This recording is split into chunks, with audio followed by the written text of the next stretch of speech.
Hello students, कैसे हैं आप। आज हम लोग करेंगे इम्पोर्टेंस ऑफ कोऑर्डिनेशन या इसको नीड ऑफ कोऑर्डिनेशन भी कहते हैं। तो जैसे कि आपको पता ही है, कोऑर्डिनेशन सिंक्रोनाइज करता है एक्टिविटी को। तो यहाँ देखते हैं कि इसकी इम्पोर्टेंस कैसे है, यानी कि कोऑर्डिनेशन क्यों इम्पोर्टेंट है मैनेजमेंट के लिए। देखिए, सबसे पहले जो कोऑर्डिनेशन है ये इंटीग्रेट करता है एफर्ट्स को, यानी कि ये एक साथ लेके आता है। Okay, it helps to work together. तो देखिए यहाँ पे लिखा हुआ है कि coordination is very important as it integrates the efforts of individuals, departments and specialists. देखिए यहाँ तीन चीज़ें ध्यान देने वाली हैं, एक तो इंडिविजुअल, एक डिपार्टमेंट और एक स्पेशलिस्ट्स। इंडिविजुअल की मदद करता है इंटीग्रेट करने में, डिपार्टमेंट की करता है और स्पेशलिस्ट्स की करता है। और यही हमारे तीन इंपॉर्टेंस हैं। कैसे करता है? Through coordination managers reconcile different differences in approach, timing and efforts. देखिए, रिकनसाइल का मतलब होता है कि to find the way of dealing with two ideas. कई बार क्या होता है, मैनेजर्स अलग अलग होते हैं और सबके अपने अपने आइडियाज़ होते हैं। ठीक है, तो आइडियाज़ होने की वजह से उनके बीच में आपस में जो है कन्फ्लिक्ट हो जाता है कई बार। तो उसको ये कोऑर्डिनेट करने में मदद करता है। एक तरह से देखा जाए तो उनको एक साथ लेके आता है। फिर आगे कह रहा है कि coordination harmonise individual goals and organisational goals. और एक और काम करता है ऑर्गेनाइजेशन, ये हार्मोनाइज का मतलब होता है to produce a pleasant effect. ये एक ऐसा इफेक्ट लाता है जो देखने में अच्छा लगे और एक तरह से कन्फ्लिक्ट्स ना हो बीच में।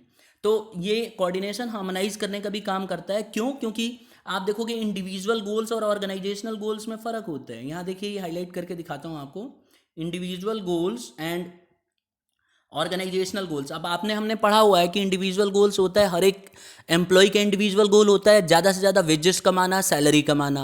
लेकिन ऑर्गेनाइजेशन का इंडिविजुअल गोल क्या होता है? मैक्सिमम प्रॉफिट अर्न करना।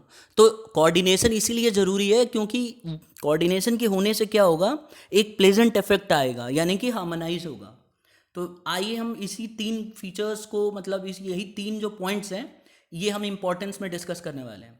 तो सबसे पहले आता है साइज ऑफ द ऑर्गेनाइजेशन। आप देख सकते हो यहाँ पे साइज ऑफ द ऑर्गेनाइजेशन। देखिए, जितने भी ऑर्गेनाइजेशन हैं, इनकी साइज जितनी बड़ी होगी उतने ही नंबर ऑफ एम्प्लॉयज़ वहाँ पे ज़्यादा होंगे। There will be number of people in, the number of employees will increase automatically. तो उनको एक साथ लाने के लिए सिंक्रोनाइज करने की ज़रूरत पड़ेगी। हमें हर एक इंडिविजुअल के जो अपने कॉमन गोल होंगे और ऑर्गेनाइजेशन के कॉमन गोल, दोनों को हार्मोनाइज कराना पड़ेगा। तो इसीलिए कोऑर्डिनेशन की ज़रूरत पड़ती है। नहीं तो प्रॉब्लम क्या आएगी कि इंडिविजुअल अपने हिसाब से काम करेगा और ऑर्गेनाइजेशन के अपने खुद के अलग गोल्स होंगे। तो अगर कोऑर्डिनेशन मिसिंग हो जाएगा तो ऑर्गेनाइजेशन ढंग से चल नहीं पाएगी। तो यही पॉइंट हमने लिखना है वहाँ पे टेस्ट में, कि the need of coordination increases with the increase in size. तो जैसे जैसे साइज बढ़ेगी ऑर्गेनाइजेशन की जो है, जितना बड़ा होगा, लार्ज ऑर्गेनाइजेशन होगा, वहाँ साइज बढ़ानी पड़ेगी एम्प्लॉयज़ की। There are more number of employees working in each individual and each individual has its own goals, हमने डिस्कस कर लिया। So there there is more need to bring और सिंक्रोनाइज द एफर्ट्स। तो वहाँ पे और ज़रूरत पड़ेगी इनकी गोल्स को सिंक्रोनाइज करने की। तो employees may have their individual objectives. हर एक एम्प्लॉय का हो सकता है ऑब्जेक्टिव्स अलग अलग हो। तो ये बहुत ही इंपॉर्टेंट हो जाता है कि ऑर्गेनाइजेशन में कोऑर्डिनेशन हो। अगर कोऑर्डिनेशन नहीं होगी तो इंडिविजुअल के गोल्स को हम एक तरह से सिंक्रोनाइज नहीं कर पाएंगे। दूसरा आता है फंक्शनल डिफरेंशिएशन। आप देख सकते हैं यहाँ पे फंक्शनल डिफरेंशिएशन क्या होते हैं। एक्चुअल में क्या है कि आप देखोगे, जितने भी बड़े बड़े ऑर्गेनाइजेशन है उसको डिवाइड किया जाता है डिफरेंट डिफरेंट डिविजन्स, सेक्शंस में। आप देख सकते हो यहाँ की functions of organisation are divided into different departments, sections और डिविजन्स। और हर एक डिपार्टमेंट जो है ना, ये आइसोलेशन में काम करता है। आइसोलेशन का मतलब होता है कि हर एक डिपार्टमेंट अपने हिसाब से काम करेगा और अपने आप को ज़्यादा इंपॉर्टेंस देगा। लेकिन अगर आप देखो, but actual practice these departments are interlinked. और अगर सही मायने में देखा जाए तो हर एक डिपार्टमेंट एक दूसरे से इंटरलिंक्ड होता है।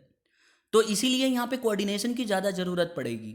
मैं आपको एक एग्जांपल से बताता हूँ। जैसे मान लीजिए एक सेल्स डिपार्टमेंट है और एक मार्केटिंग डिपार्टमेंट है। अब मार्केटिंग डिपार्टमेंट का काम होता है मार्केटिंग करना। अब मार्केटिंग डिपार्टमेंट ने ये प्लानिंग किया कि वो 10% का डिस्काउंट देगा। ठीक है, 10% का डिस्काउंट देगा। तो 10% का डिस्काउंट देने से जो है वो पैसे की ज़रूरत पड़ेगी। अब इसमें एक फाइनेंशियल डिपार्टमेंट भी होगा जो फाइनेंसिंग का काम देखेगा। तो फाइनेंशियल डिपार्टमेंट का काम बेसिकली क्या होगा, फाइनेंस प्रोवाइड करना। हमने 3 डिपार्टमेंट यहाँ पे लिए हैं, प्रोडक्शन और उसके बाद मार्केटिंग और फिर हमने लिया फाइनेंस। तो देखिए प्रोडक्शन जो फाइनेंस डिपार्टमेंट है, हो सकता है वो मना कर दे मार्केटिंग डिपार्टमेंट को कि we are not going to give you 10%, मतलब ये 10% डिस्काउंट के लिए जो आपको पैसे चाहिए अलग से, ये हम अलॉट नहीं करेंगे आपको। तो क्या जो मार्केटिंग डिपार्टमेंट है ये काम कर पाएगा? तो it will be very hard for the marketing department to give 10% discount. Okay, in that situation production directly effect होगा, क्योंकि फिर डिमांड ज़्यादा होगी नहीं, तो प्रोडक्शन को आपको ध्यान रखना पड़ेगा। तो एक दूसरे से ये सिंक्रोनाइज है। अगर हम ये 2 डिपार्टमेंट भी खाली देखें, एक हम लोग देखें मार्केटिंग और एक हम लोग देखें फाइनेंसिंग, तो मार्केटिंग डिपार्टमेंट जो है 10% का जब डिस्काउंट देना चाहेगा तो फाइनेंसिंग रोक देगा। जैसे ये रोकेगा तो ये दोनों की एक्टिविटी फुलफिल हो नहीं पाएंगी। तो इसीलिए इसमें कहा गया है कि फंक्शनल डिफरेंशिएशन को ख़त्म करने के लिए कोऑर्डिनेशन का होना जरूरी है। If it will not be present there, it will be very hard for the any organisation to perform activity. तो यहाँ लिखा है, so there is more need to relate and bring together the activities of different sections और से departments. Coordination is needed to minimise the differences. इसीलिए ये differences जो हैं, जो आपको मैंने एक एग्जांपल के थ्रू बताया, फाइनेंस डिपार्टमेंट में और मार्केटिंग डिपार्टमेंट में जो डिफरेंसेस आए, ये डिफरेंसेस को ख़त्म करने के लिए ही कोऑर्डिनेशन की ज़रूरत होगी। तो ये आ गया हमारा फंक्शनल डिफरेंशिएशन।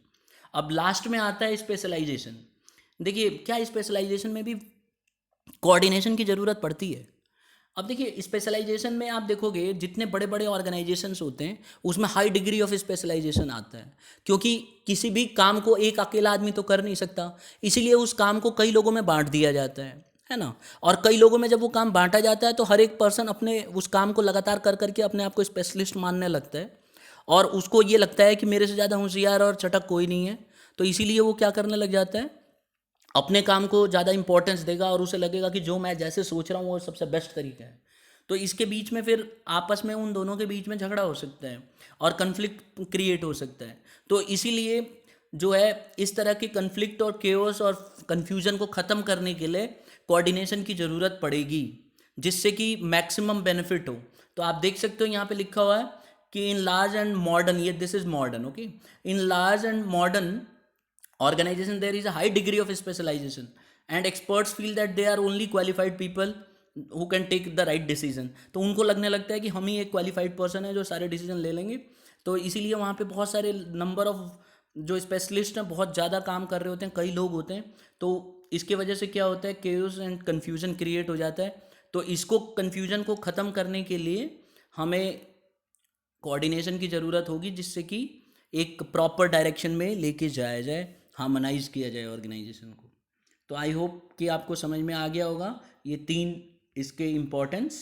अगर आपको सही लगा है ये वीडियो या समझ में आया है कंसेप्ट, तो आप लाइक और शेयर ज़रूर कीजिएगा और सब्सक्राइब कर दीजिएगा, जिससे कि वीडियो अपडेट मिलता रहे आपको।